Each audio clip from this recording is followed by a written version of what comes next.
Good afternoon. Today we are going to discuss about the budgetary procedure in India. So we know that in almost all countries of the world there is a procedure for the preparation as well as execution of a budget in their country. So in every country there is a procedure for preparation as well as presentation as well as execution of the budget in a country. So in every country there is a constitution. So there are some provisions in the constitution also. So there are some laws or there are some procedures which are laid down in the constitution of the country for preparation of the budget as well as presentation of the budget as well as the execution of the budget. So likewise, in India also we have certain procedures while preparing the budget or while presenting the budget or for executing the budget in a country. So in almost all democratic countries including India, we follow some budgetary procedure. So there are certain procedures. ചില procedures ഉണ്ട്. ആ procedures അനുസരിച്ചാണ് budget നമ്മൾ നടപ്പിലാക്കുന്നതും അതുപോലെ നമ്മൾ present ചെയ്യുന്നതും budget നടപ്പിലാക്കുന്നതും present ചെയ്യുന്നതും അതുപോലെ ബഡ്ജറ്റുമായി ബന്ധപ്പെട്ട കുറേ പ്രൊസീജിയേഴ്സ് ഉണ്ട്. ആ പ്രൊസീജിയേഴ്സിനെ കുറിച്ചാണ് നമ്മളിന്ന് ഡിസ്കസ് ചെയ്യാൻ പോകുന്നത്. So there are mainly 3 important steps or 3 important procedures for the followed in the case of budget in a country. So first is the preparation of budget. So first important step is the preparation of budget. Second, presentation and enactment of the budget. So presentation of the budget in the respective government houses and as well as enactment of the budget. So the budget should be enacted, that should be approved by the houses of a government. So presentation and enactment of the budget and execution of the budget, and the last is the execution അല്ലെങ്കിൽ നടപ്പിലാക്കൽ, budget നടപ്പിലാക്കുക. അങ്ങനെ 3 പ്രധാനപ്പെട്ട steps ആണുള്ളത് അല്ലെങ്കിൽ procedures ആണുള്ളത്. First is preparation of the budget, then presentation and enactment of the budget, then execution of the budget. These are the main procedures for the preparation and presentation as well as execution of a budget in a country. So first important procedure or step is preparation of the budget. So first we have to prepare the budget. So usually we know that the budget cycle of a country starts towards the end of September of the current year and lasts till the May of the next financial year. So budget cycle നമ്മൾ സാധാരണ പറയാമെന്ന് പറഞ്ഞാൽ budget cycle എന്ന് പറഞ്ഞാൽ September last തുടങ്ങുകയും അടുത്ത മെയ്യിലെ അടുത്ത financial ഇയറിലെ മെയ്യിൽ എൻഡ് ചെയ്യുന്ന തരത്തിലാണ് നമ്മൾ ബഡ്ജറ്റ് സർക്കിൾ സാധാരണ വയ്ക്കാറുള്ളത്, ബഡ്ജറ്റ് സൈക്കിൾ വെക്കാറുള്ളത്. ബഡ്ജറ്റ് സൈക്കിൾ എന്ന് പറഞ്ഞാൽ so that is starting towards the end of September ഒരു വർഷത്തെ ഒരു കറണ്ട് ഇയർ ആണെങ്കിൽ ആ വർഷത്തെ സെപ്റ്റംബർ ലാസ്റ്റ് സ്റ്റാർട്ട് ചെയ്യുകയും അടുത്ത ഫിനാൻഷ്യൽ ഇയറിലെ മെയ്യിൽ വരെ ലാസ്റ്റ് ചെയ്യുന്ന രീതിയിലാണ് നമ്മളൊരു ബഡ്ജറ്റ് സൈക്കിൾ എന്ന് പറയുക. അപ്പോൾ സാധാരണ so we R assuming that budget shall be presented on the 28th or 29th of February every year. എല്ലാ വർഷവും ബഡ്ജറ്റ് നമ്മൾ പ്രസൻറ്റ് ചെയ്യുന്നത് എല്ലാ വർഷവും സാധാരണയായിട്ട് ഫെബ്രുവരി ലാസ്റ്റ് 28 അല്ലെങ്കിൽ 29 ദിവസം ഉണ്ടെങ്കിൽ ഫെബ്രുവരി ലാസ്റ്റാണ്. അതായത് that is the last working day of February, അല്ലെങ്കിൽ ഫെബ്രുവരിയുടെ ലാസ്റ്റ് വർക്കിംഗ് ഡേ ഏതാണെന്ന് വെച്ചാൽ അങ്ങനെ. അപ്പം the budget division prepares a comprehensive schedule for carrying on the budget preparation activities. അപ്പോൾ ഈ ബഡ്ജറ്റ് ഫെബ്രുവരിയിലെ ലാസ്റ്റ് വർക്കിംഗ് ഡേയിൽ പ്രസൻറ്റ് ചെയ്യണം എന്നുള്ള ഒരു അസംഷൻ വെച്ചുകൊണ്ടാണ് ഈ നമ്മുടെ യൂണിയൻ മിനിസ്ട്രിയുടെ ബഡ്ജറ്റ് ഡിവിഷനുണ്ട്. ആ ബഡ്ജറ്റ് ഡിവിഷനാണ് ഒരു വളരെ കോംപ്രിഹെൻസീവായിട്ടുള്ള ഒരു ഷെഡ്യൂള് ഉണ്ടാക്കിയെടുക്കും. എന്തിനു വേണ്ടിയാണ്? ഈ ബഡ്ജറ്റ് പ്രിപ്പറേഷൻ ആക്ടിവിറ്റീസുമായി ബന്ധപ്പെട്ട വലിയൊരു സമഗ്രമായ ഒരു ഷെഡ്യൂൾ ഇവർ ഉണ്ടാക്കും. അപ്പം അതിൻ്റെ അടിസ്ഥാനത്തിൽ എല്ലാ വർഷവും ആണ് ഈ ബഡ്ജറ്റിൻ്റെ പ്രിപ്പറേഷൻ നടക്കുന്നത്. അപ്പോൾ ഇവിടെ ഈ ഉദാഹരണത്തിന് ഇപ്പോൾ ഒരു വർഷം ഇപ്പം if there is a general election towards the Lok Sabha, ഒരു വർഷം ഇപ്പോൾ ആ പർട്ടിക്കുലർ ഇയറിൽ ലോക്സഭ ഇലക്ഷൻ ഉണ്ട് എന്നുണ്ടെങ്കിൽ there is an interim budget. ഇപ്പോൾ ഉദാഹരണത്തിന് ഈ വർഷം ലോക്സഭയുടെ കാലാവധി കഴിയുകയാണ്, അപ്പം ഒരു തൊട്ടടുത്ത് തന്നെ ഇലക്ഷൻ വരാൻ സാധ്യതയുണ്ട് എന്നുണ്ടെങ്കിൽ അപ്പോൾ ഒരു ഇടക്കാല ബഡ്ജറ്റ് സാധാരണ പ്രസൻറ്റ് ചെയ്യും. അതിനെയാണ് നമ്മൾ ഇൻ്ററിം ബഡ്ജറ്റ് എന്ന് പറയുന്നത്. അത് പാർലമെൻറ്റിൽ ഏതെങ്കിലും ഒരു ദിവസം, അതായത് ഗവൺമെൻറ്റിന് കൺവീനിയൻ്റ് ആയിട്ടുള്ള ഒരു ദിവസം നമ്മൾ ബഡ്ജറ്റ് പ്രസൻറ്റ് ചെയ്യും. അപ്പോൾ ഈ വർഷം ഇപ്പം ഉദാഹരണത്തിന് സെൻട്രൽ ഗവൺമെൻറ് ടേം ഈ വർഷം കഴിയുകയാണെങ്കിൽ തൊട്ടടുത്ത് തന്നെ ഇലക്ഷൻ വരാൻ സാധ്യതയുണ്ടെങ്കിൽ ഒരു ഇടക്കാല ബഡ്ജറ്റ് സാധാരണയായിട്ട് പ്രസൻറ്റ് ചെയ്യാറുണ്ട്. ഇനി ഇത് ഇലക്ഷൻ കഴിഞ്ഞതിന് ശേഷം after the general election there is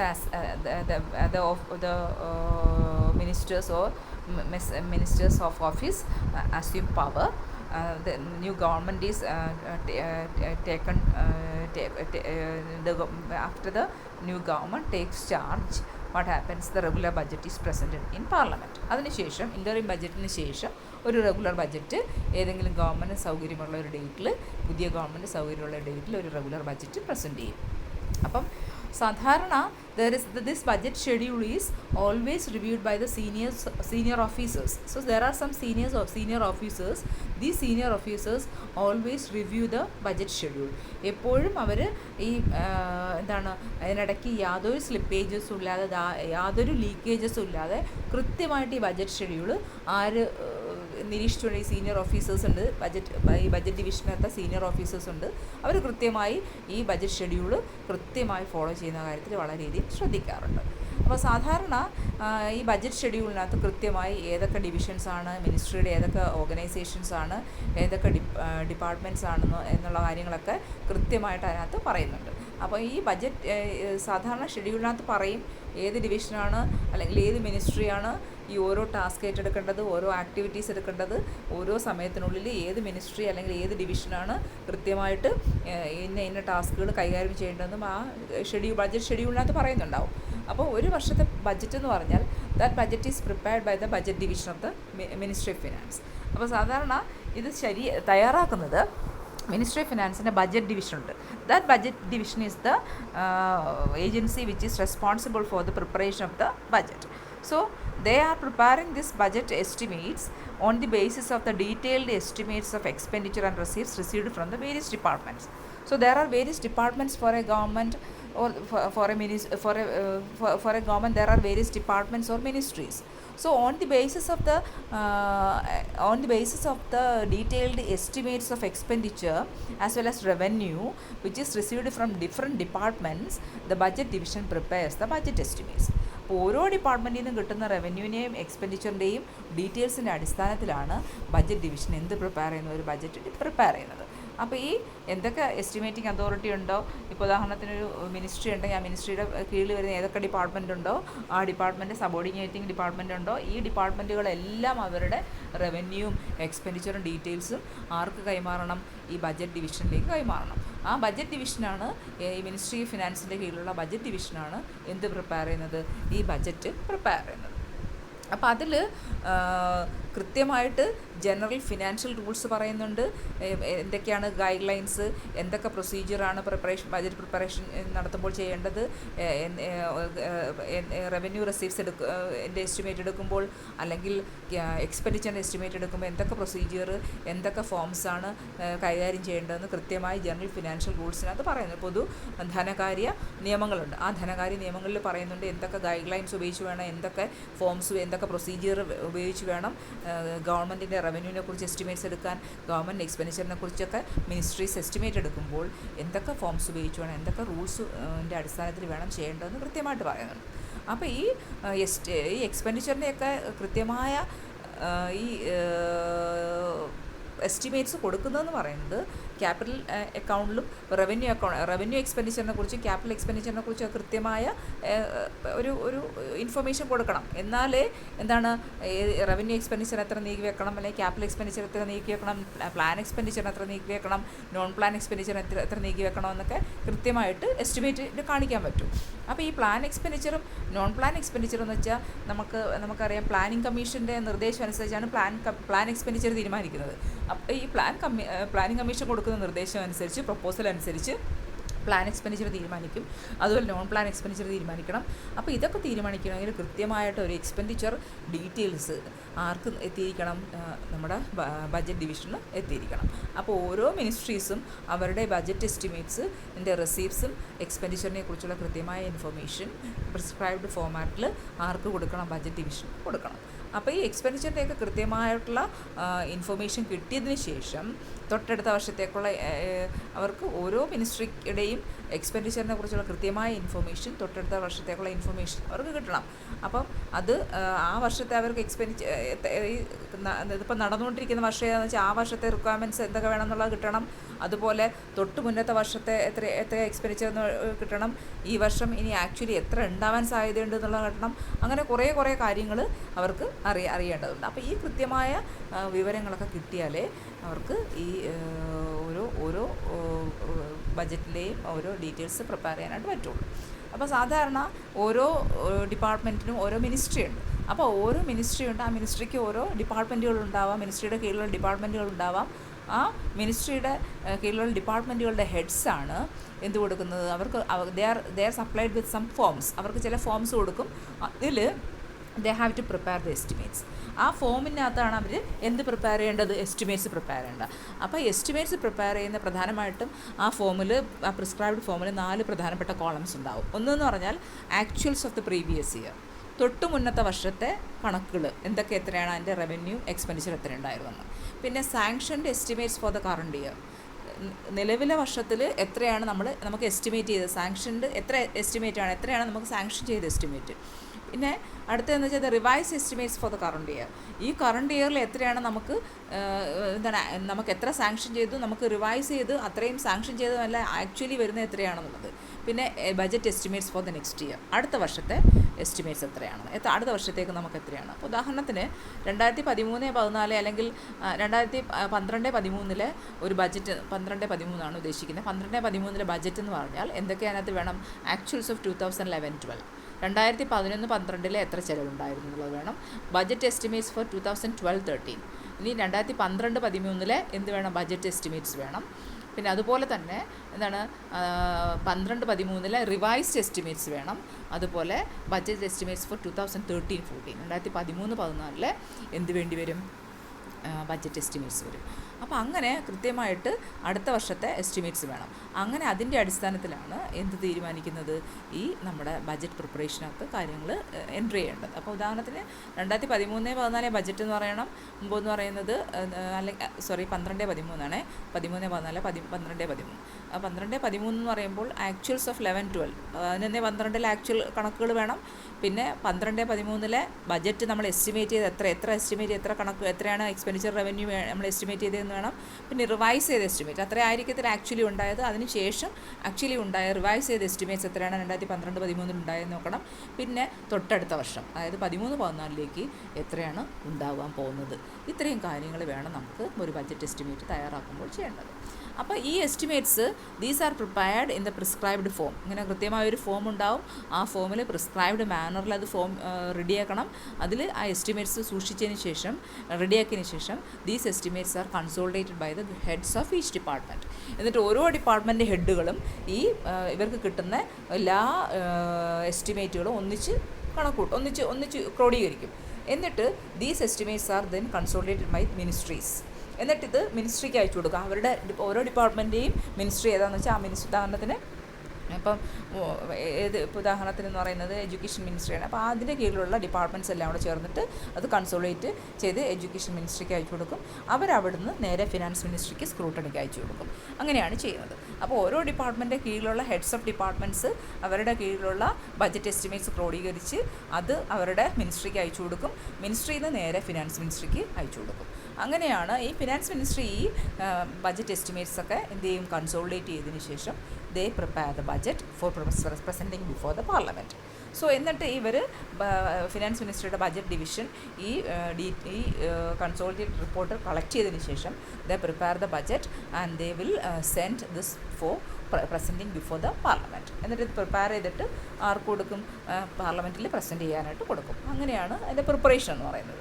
Then comes the presentation and enactment of the budget. So first step അല്ലെങ്കിൽ ഫസ്റ്റ് പ്രൊസീജിയർ എന്ന് വെച്ചാൽ പ്രിപ്പറേഷൻ ഓഫ് ദ ബജറ്റാണ്. സെക്കൻഡ് എന്ന് പറഞ്ഞാൽ presentation and enactment of the budget prepare ചെയ്യുകയും present ചെയ്യുകയും അത് enact ചെയ്യുകയും ചെയ്യണം. പ്രസൻറ്റ് ചെയ്യുക മാത്രമല്ല, അത് നിയമമായിട്ട് വരണം. അത് നിയമമായിട്ട് എവിടെ പാസ്സാക്കണം? പാർലമെൻറ്റിലോ അല്ലെങ്കിൽ ലോക്സഭയിലോ രാജ്യസഭയിലൊക്കെ പാസ്സാക്കണം. അപ്പം so after the budget is ready, that is placed before the Lok Sabha as well as Rajya Sabha. അപ്പോൾ അത് ബഡ്ജറ്റ് റെഡി ആയി കഴിയുമ്പോൾ എന്താണ് we are putting this we are placing this before the Lok Sabha and Rajya Sabha. ലോക്സഭയിലും രാജ്യസഭയിലും വെച്ചിട്ട്, അതായത് in the case of central government that is kept before the Lok Sabha and Rajya Sabha, and in the case of state governments it is kept before the respective assemblies. State government ആണെങ്കിൽ അവരുടെ assembly ഏതാണെന്ന് വെച്ചാൽ അവരുടേക്ക് അപ്രൂവലിന് വെക്കുന്നു. Central government ആണെങ്കിൽ ലോക്സഭയിലും രാജ്യസഭയിലേക്ക് നമ്മൾ അപ്രൂവലിന് വെക്കുന്നു. അപ്പോൾ നമ്മുടെ ഇന്ത്യൻ കോൺസ്റ്റിറ്റ്യൂഷൻ എന്താ പറയുന്നത് വെച്ചാൽ all money bills must be initiated in the lower house, so they are first introduced in Lok Sabha at the Senate. അപ്പോൾ ഇന്ത്യൻ കോൺസ്റ്റിറ്റ്യൂഷൻ പറയുന്നത് വെച്ചാൽ എല്ലാ മണി ബില്ലുകളും ആദ്യം ലോവർ ഹൗസ് എന്ന് വെച്ചാൽ ലോക്സഭയാണ് നമ്മുടേത്, അവിടെയാണ് ആദ്യം വെക്കേണ്ടത്. അതുകൊണ്ട് ആദ്യം എവിടെയാണിത് പ്രസൻറ്റ് ചെയ്ത് ആദ്യം ഇൻട്രൊഡ്യൂസ് ചെയ്യുന്നത് ലോക്സഭയിലായിരിക്കും. സെൻട്രൽ ഗവൺമെൻറ്റിൽ ഇത് ആദ്യം ഇൻട്രൊഡ്യൂസ് ചെയ്യുന്നത് ലോക്സഭയിലായിരിക്കും. അതിനുശേഷം എന്താണ്, there are some stages, certain stages are there in the presentation and enactment of the budget. അപ്പോൾ ബജറ്റ് എനാക്ട്മെൻറ്റിന് അല്ലെങ്കിൽ ബജറ്റ് പ്രസൻറ്റ് ചെയ്യുന്നതിൽ ചില സ്റ്റേജുകളുണ്ട്, ചില ഘട്ടങ്ങളിലൂടെയാണ് കടന്നു പോകുന്നത്. സെക്കൻഡ് പ്രൊസീജിയറിൽ ചില ഘട്ടങ്ങളിലൂടെ. ഒന്നാമതെന്ന് വെച്ചാൽ presentation of budget in the parliament. ഈ ബജറ്റ് പാർലമെൻറ്റിൽ പ്രസൻറ്റ് ചെയ്യണം. So this budget is presented in the parliament by the government in the case of central government as well as before the respective assemblies in the case of state governments. State ഗവൺമെൻറ്റ്സിൻ്റെ കാര്യത്തിലാണെങ്കിൽ ഓരോരോ state ഗവൺമെൻറ്റുകളുടെ അസംബ്ലിയിൽ നമ്മൾ present ചെയ്യുന്നു. Central government ആണെന്നുണ്ടെങ്കിൽ നമ്മൾ എവിടെ present ചെയ്യുന്നു? പാർലമെൻറ്റിൽ പ്രസൻറ്റ് ചെയ്യുന്നു. അപ്പോൾ ഈ ബജറ്റ് ആദ്യം സാധാരണ ആരായിരിക്കും നമുക്കറിയാം, the budget is presented by the finance minister in the Lok Sabha or by another minister in the Rajya Sabha. ഒന്നുകിൽ സാധാരണയാണ് ലോക്സഭയിൽ ഇത് ഫിനാൻസ് മിനിസ്റ്ററാണ് പ്രസൻറ്റ് ചെയ്യുന്നത്, രാജ്യസഭയിൽ വേറൊരു യൂണിയൻ മിനിസ്റ്റർ ആയിരിക്കും പ്രസൻറ്റ് ചെയ്യുന്നത്. അപ്പോൾ ഈ this finance minister makes A detailed budget speech at the time of presenting the budget before the Lok Sabha.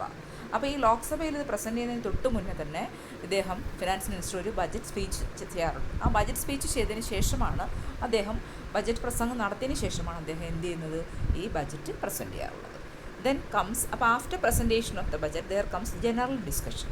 അപ്പോൾ ഈ ബജറ്റ് പ്രസൻറ്റ് ചെയ്തതിന് ശേഷം ഒരു പൊതുചർച്ചയുണ്ട്. ആ പൊതുചർച്ചയെന്ന് പറഞ്ഞാൽ in both houses of the parliament there is a general discussion after the presentation of the budget presentation കഴിയുമ്പോൾ രണ്ട് ഹൗസിലും, അതായത് ഉദാഹരണത്തിന് ഇന്ത്യയിലും ലോക്സഭയിലും രാജ്യസഭയിലും രണ്ടിടത്തും എന്തുണ്ടാവും? There will be a general discussion, ഒരു ജനറൽ ഡിസ്കഷൻ ഉണ്ടാവും. So during this discussion the members they have the right to criticise the various proposals and estimates shown in the ബജറ്റിൽ പറഞ്ഞിട്ടുള്ള എസ്റ്റിമേറ്റ്സിനെ കുറിച്ചും അവർ പറഞ്ഞിട്ടുള്ള പ്രൊപ്പോസൽസിനെ കുറിച്ചും അതിനെയൊക്കെ ക്രിട്ടിസൈസ് ചെയ്യാനുള്ള എല്ലാ മെമ്പേഴ്സിനും എന്തുണ്ട്? റൈറ്റ് ഉണ്ട്. They have the right to criticize or they have a right to question the proposals or estimates which is given by the minister. Minister കൊടുത്തിട്ടുള്ള പ്രൊപ്പോസൽസും എസ്റ്റിമേറ്റ്സും ഒക്കെ ക്വസ്റ്റ്യൻ ചെയ്യാൻ ആർക്ക് അധികാരമുണ്ട്? ആർക്ക് അവകാശമുണ്ട്? എല്ലാ മെമ്പേഴ്സിനും അവകാശമുണ്ട്. So after the general discussion, the finance minister replies to all questions, all criticisms, all doubts, etc. അപ്പോൾ ഈ ഓരോ മെമ്പറും ബജറ്റിനെ കുറിച്ച് ചോദിക്കുന്ന സംശയങ്ങൾക്കും ഒക്കെ ആര് മറുപടി പറയും? ഈ ഫിനാൻസ് മിനിസ്റ്റർ മറുപടി പറയും. അപ്പം ജനറൽ ഡിസ്കഷൻ കഴിയുമ്പോഴത്തേക്ക് എന്താണ്? The state of general discussion is over after the reply of the finance മിനിസ്റ്ററുടെ മറുപടി കഴിയുന്നതോടുകൂടി ആ പൊതു ചർച്ച, ബജറ്റിന്മേലുള്ള ചർച്ച അവിടെ നിൽക്കുകയാണ്. അപ്പം ഈ പ്രസൻറ്റേഷൻ ഓഫ് ദ ബജറ്റാണ് ആദ്യം വരുന്നത്. അതിൽ ബജറ്ററി പ്രൊസീജിയറിൽ സെക്കൻഡ് പ്രസൻറ്റേഷൻ ഓഫ് ദ ബജറ്റിനകത്ത് ആദ്യം പ്രസൻറ്റ് ചെയ്യുന്നു. Then there is a general discussion, then comes voting. There is another procedure that is called voting. So after the general discussion of the budget what is happening is that there is a question of voting on the ബജറ്റിനകത്ത് budget വോട്ടിനിടും. So the Lok Sabha starts examining the estimates on the demands for grants ministry wise. അപ്പോൾ ഇത് ഓരോ ministry vice കൊടുത്തിട്ടുള്ള estimates ഒക്കെ എന്ത് ചെയ്യും? അവർ പരിശോധിക്കും, ലോക്സഭയിൽ പരിശോധിക്കും. എന്നിട്ട് ഓരോ മിനിസ്ട്രിയുടെയും ഡിമാൻഡ്സ് വോട്ടിനിടും. അപ്പോൾ ഡിമാൻഡ്സ് വോട്ടിട്ട് കഴിയുമ്പോഴത്തേക്ക് അവസാനം എന്താണ്? അതിന്മേലുള്ള വോട്ടിംഗ് കഴിഞ്ഞതിന് ശേഷം there is another stage that is passing of the appropriation bill. ഇനി ഈ അടുത്ത ഒരു സ്റ്റെപ്പ് എന്ന് പറയുന്നത് there is the passing of the appropriation bill. അപ്പോൾ നമ്മുടെ കോൺസ്റ്റിറ്റ്യൂഷനകത്ത് there is a clause that it has been laid down that no money can be collected or appropriated out of the consolidated fund except in accordance with the law. നിയമപരമല്ലാതെ നിയമം അംഗീകരിക്കാതെ ഒരു പണം പോലും ഒരു പൈസ പോലും നമ്മുടെ കൺസോളിഡേറ്റഡ് ഫണ്ടിൽ നിന്ന് എടുക്കാൻ പറ്റില്ല. അതുകൊണ്ട് ഈ അപ്രോപ്രിയേഷൻ ബില്ല് ആദ്യം എവിടെ പാസ് ചെയ്യണം? പാർലമെൻറ്റിൽ പാസ് ചെയ്യണം. പാർലമെൻറ്റിൽ പാസ്സായതിനു ശേഷമേ കൺസോളിഡേറ്റഡ് ഫണ്ടിൽ നിന്ന് നമുക്ക് ഒരു രൂപ പോലും എടുക്കണമെങ്കിൽ there should be the approval of the പാർലമെൻറ്റിൻ്റെ അപ്രൂവൽ ഉണ്ടാവണം. അതുകൊണ്ട് ഈ അപ്രോപ്രിയേഷൻ ബില്ല് എപ്പോഴും എവിടെ പാസ്സാവണം? ആദ്യം പാർലമെൻറ്റിൽ പാസ്സാവണം. അതിനുശേഷമാണ് വരുന്നത് എന്താണ്? Passing of the finance bill. അതിനുശേഷമാണ് ഫിനാൻസ് ബില്ലിൻ്റെ ഫിനാൻസ് ബില്ല് പാസ്സാക്കൽ വരുന്നത്. അപ്പോൾ ഈ ഫിനാൻസ് ബില്ല് എപ്പോഴും എന്താണ്? പാർലമെൻറ്റിൽ money bill, this finance bill is present before the parliament after passing the money bill. അപ്പോൾ മണി ബില്ല് പാസ്സായി കഴിയുമ്പോഴത്തേക്ക് എന്ത് ചെയ്യും? ഈ ഫിനാൻസ് ബില്ല് എവിടേക്ക് വെക്കും? നമ്മുടെ പാർലമെൻറ്റിൽ വെക്കും. അപ്പോൾ ഫിനാൻസ് ബില്ല് പാസ്സായി കഴിഞ്ഞാൽ ദാറ്റ് ബിക്കംസ് ആൻ ആക്ട്. അപ്പോൾ പാസ്സായി കഴിഞ്ഞാൽ അതൊരു നിയമമാകും. അപ്പോൾ അതിന് പ്രകാരം this act authorises the government to collect the required money through taxation on the provisions that have been made in the budget. അപ്പോൾ ഇത് ഫിനാൻസ് ബില്ല് പാസ്സായി കഴിഞ്ഞ് കഴിഞ്ഞാൽ എന്താ ചെയ്യും? ആ ഫിനാൻസ് ബില്ല് ആക്റ്റായി മാറും. ആ ആക്റ്റായി കഴിഞ്ഞ് കഴിഞ്ഞാൽ നമുക്ക് എന്താണ്? ഗവൺമെൻറ്റിന് എന്തിനുള്ള ഒരു അതോറിറ്റി കൊടുക്കുകയാണ്? The government is authorised to collect the required money through taxation. അപ്പം ഗവൺമെൻറ്റിന് ആവശ്യമായ പണം, ഈ ബഡ്ജറ്റ് നടപ്പിലാക്കാൻ ആവശ്യമായ പണം ടാക്സേഷനിലൂടെ കളക്ട് ചെയ്യുന്നതിനും അല്ലെങ്കിൽ ആ ബഡ്ജറ്റിൽ പറഞ്ഞിട്ടുള്ള വേറെന്തെങ്കിലും മാർഗ്ഗങ്ങളിലൂടെ കളക്ട് ചെയ്യാനുള്ള അധികാരം ഗവൺമെൻറ്റിന് കൊടുക്കുകയാണ് ചെയ്യുന്നത്.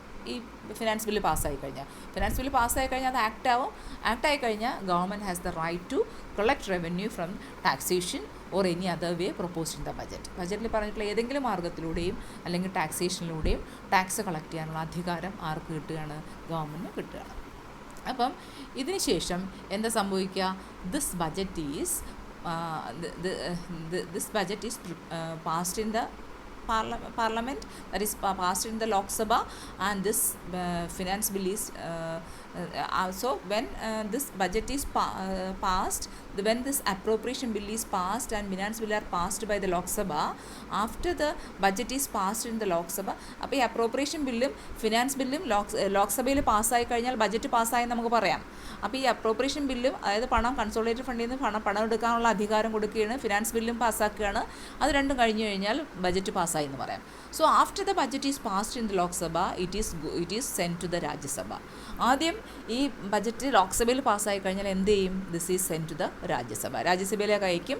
അപ്പോൾ അവിടെ സാധാരണ Rajya Sabha do not have any power to reject or to make changes in the ബഡ്ജറ്റിൽ വലിയ മാറ്റങ്ങൾ വരുത്താനോ അല്ലെങ്കിൽ ബഡ്ജറ്റ് റിജക്റ്റ് ചെയ്യാനുള്ള അധികാരം ആർക്കില്ല? രാജ്യസഭയ്ക്കില്ല. അപ്പോൾ രാജ്യസഭയ്ക്ക് എന്ന് പറയാൻ they can make only recommendations to the Lok Sabha within 14 days ഉള്ളി. അപ്പോൾ 14 ദിവസത്തിനുള്ളിൽ എന്തെങ്കിലും റെക്കമെൻഡേഷൻ നൽകുക എന്നുള്ള, ലോക്സഭയ്ക്ക് എന്തെങ്കിലും റെക്കമെൻഡേഷൻ ബഡ്ജറ്റിനെ കുറിച്ച് എന്തെങ്കിലും നിർദ്ദേശങ്ങൾ കൊടുക്കുക എന്നുള്ളതല്ലാതെ റിജക്റ്റ് ചെയ്യാനോ അത് അമെൻഡ് ചെയ്യാനോ ഉള്ള അധികാരം ആർക്കില്ലല്ലോ? രാജ്യസഭയ്ക്ക് ഇല്ല. അപ്പോൾ ഇതിന് ശേഷം ഒന്നുകിൽ ലോക്സഭയ്ക്ക് they can either accept or reject the recommendations of Rajya Sabha. ഒന്നുകിൽ ലോക്സഭയുടെ റെക്കമെൻഡേഷൻസ് രാജ്യസഭയ്ക്ക് അംഗീകരിക്കാതിരിക്കാനുള്ള അധികാരം ലോക്സഭയ്ക്കുണ്ട്. അപ്പോൾ അതിനുശേഷം after passing the budget in both houses it goes to the president for assent. അപ്പം ആദ്യം രണ്ടിടത്തും പാസ്സായി, ആദ്യം ലോക്സഭയിൽ പാസ്സായി, പിന്നെ രാജ്യസഭയിലും പാസ്സായി കഴിയുമ്പോൾ this is send to the president for assent. അപ്പോൾ അതിനുശേഷം ആരുടെ അംഗീകാരത്തിനായിരിക്കും? പ്രസിഡൻറ്റിൻ്റെ അംഗീകാരത്തിനായിട്ടായിരിക്കും. Generally the president gives his assent on account of his limited powers. സാധാരണ നമ്മുടെ ഇന്ത്യയെ നമുക്കറിയാം, ഇന്ത്യയുടെ ഭരണരീതി നമുക്കറിയാം, പാർലമെൻ്ററി സംവിധാനമാണ്. പ്രസിഡൻറ്റിന് വലിയ പവേഴ്സ് ഒന്നുമില്ല. അതുകൊണ്ട് സാധാരണയാണ് എന്താണ് ചെയ്യുക? സാധാരണ അദ്ദേഹത്തിന് ലിമിറ്റഡ് പവേഴ്സ് ഉള്ളതുകൊണ്ട് അദ്ദേഹം അതിന് അംഗീകാരം കൊടുക്കുകയാണ് സാധാരണ ചെയ്യാറുള്ളത്. ഇനി അടുത്ത ലാസ്റ്റ് സ്റ്റെപ്പ് എന്ന് വെച്ചാൽ എക്സിക്യൂഷൻ ഓഫ് ബഡ്ജറ്റ്. അപ്പോൾ ബഡ്ജറ്റ് പാസ്സായി, ബഡ്ജറ്റ് പ്രസൻറ്റ് ചെയ്തു, ബഡ്ജറ്റ് പ്രിപ്പയർ ചെയ്തു, പ്രസൻറ്റ് ചെയ്തു, ബഡ്ജറ്റ് പാസ്സായി, രണ്ടിടത്തും പാസ്സായി. ഇനി ഇത് വേണം ഈ ബഡ്ജറ്റ് നടപ്പിലാക്കണം. എക്സിക്യൂഷൻ ഓഫ് ബഡ്ജറ്റ് ആണ് അടുത്ത സ്റ്റെപ്പ് എന്ന് പറയുന്നത്. So after passing the budget, the question of execution arises. So after passing the budget, there is a question of execution. ഇത് നടപ്പിലാക്കുക എന്നുള്ളതൊരു ചോദ്യമാണ് ഇനിയുള്ളത്. So the responsibility to execute the budget lies with the respective governments. അപ്പോൾ ഈ budget നടപ്പിലാക്കുക എന്ന് പറഞ്ഞാൽ ആരാണ് ചെയ്യേണ്ടത്? അത് ഗവൺമെൻറ്റുകളാണ്. സെൻട്രൽ ഗവൺമെൻറ്റിൻ്റെ കാര്യത്തിലാണെങ്കിൽ that is to be done by the central government, and in the case of state government that is to be done by the state governments. അപ്പോൾ ഈ രണ്ട് ഗവൺമെൻറ്റുകളുമാണ് ചെയ്യേണ്ടത്. ഇപ്പോൾ എക്സിക്യൂഷൻ ഓഫ് ദ ബഡ്ജറ്റ് എന്ന് പറഞ്ഞാൽ ദർ ആർ മെയിൻലി 3 ആസ്പെക്ട്സ്. അപ്പോൾ budget നടപ്പിലാക്കുക എന്ന് പറഞ്ഞാൽ അതിനകത്ത് പ്രധാനമായിട്ട് 3 ആസ്പെക്റ്റുകൾ ഉണ്ടാകുന്നു. ഒന്ന് കളക്ഷൻ ഓഫ് റവന്യൂ കളക്ട് ചെയ്യുക. 2 proper custody of collected funds, collect ചെയ്ത ഫണ്ടുകൾ കൃത്യമായി സൂക്ഷിക്കുക. And distribution of grants to different administrative ministries or departments, collect ചെയ്ത ഈ പണം വ്യത്യസ്തങ്ങളായ മിനിസ്ട്രീസ് ഉണ്ടാവാം, വ്യത്യസ്തങ്ങളായ ഡിപ്പാർട്ട്മെൻറ്റുകൾ ഉണ്ടാവും, ആ ഡിപ്പാർട്ട്മെൻറ്റുകൾക്ക് വീതം വെച്ച് നൽകുക. അങ്ങനെ 3 കാര്യങ്ങളാണ് ഈ ബഡ്ജറ്റ് എക്സിക്യൂഷനകത്ത് വരുന്നത്. First is collection of revenue collect ചെയ്യുക. Then proper custody of collected funds, collect ചെയ്ത ഫണ്ടുകൾ കൃത്യമായി കസ്റ്റഡി സൂക്ഷിക്കുക. And distribution of this grants to different administrative ministries or departments, അപ്പം മിനിസ്ട്രീസിനും അല്ലെങ്കിൽ ഡിപ്പാർട്ട്മെൻറ്റ്സിനും ഈ ഫണ്ട് വീതം വെച്ച് നൽകുക. ഇത്രയും 3 സ്റ്റെപ്പുകളാണ് ബഡ്ജറ്റ് എക്സിക്യൂഷനകത്ത് വരുന്നത്. അപ്പം ഓരോ മിനിസ്ട്രീസിനും ഓരോ ഡിപ്പാർട്ട്മെൻറ്റും they have to submit periodical returns to the ministry. അപ്പോൾ ഇവർ ഇടയ്ക്കിടയ്ക്ക് ഈ ഓരോ മിനിസ്ട്രിയും ഓരോ ഡിപ്പാർട്ട്മെൻറ്റ്സും നമ്മുടെ ഫിനാൻസ് മിനിസ്ട്രിക്ക് റിട്ടേൺസ് നൽകേണ്ടതുണ്ട്. എന്തിനു വേണ്ടിയാ? To exercise full control over it throughout the whole financial year. ഈ മൊത്തം ഫിനാൻഷ്യൽ ഇയറിൽ ഗവൺമെൻറ്റിനെ ഇവരെ കൺട്രോൾ ചെയ്യുന്നതിന് വേണ്ടി ഓരോ മിനിസ്ട്രീസും ഓരോ ഡിപ്പാർട്ട്മെൻറ്റ്സും കൃത്യമായ പീരിയോഡിക്കൽ റിട്ടേൺസ്, അവരുടെ കണക്കുകൾ ആർക്ക് കൃത്യമായിട്ട് അയക്കണം? ഫിനാൻസ് മിനിസ്ട്രി കൊടുക്കണം. എന്നാലേ ഫിനാൻസ് മിനിസ്ട്രിക്ക് ഇവരുടെ മുകളിൽ ഒരു ഫുൾ കൺട്രോൾ, പൂർണ്ണമായ നിയന്ത്രണം ഏർപ്പെടുത്താനായിട്ട് കഴിയുകയുള്ളൂ. ഇത്രയാണ് നമ്മുടെ രാജ്യത്തെ ബഡ്ജറ്റിൻ്റെ പ്രൊസീജിയർ എന്ന് പറയുന്നത്, ബഡ്ജറ്ററി പ്രൊസീജിയർ എന്ന് പറയുന്നത്. അപ്പോൾ ഇത്രയും പ്രധാനപ്പെട്ട പ്രൊസീജിയേഴ്സാണുള്ളത്. അപ്പോൾ ഈ പ്രധാനപ്പെട്ട സ്റ്റെപ്സ് ഒക്കെ കേൾക്കുക, ഒന്ന് കേട്ടിട്ട് സംശയങ്ങൾ എന്തെങ്കിലും ഉണ്ടെങ്കിൽ ചോദിക്കുക. ഓക്കെ.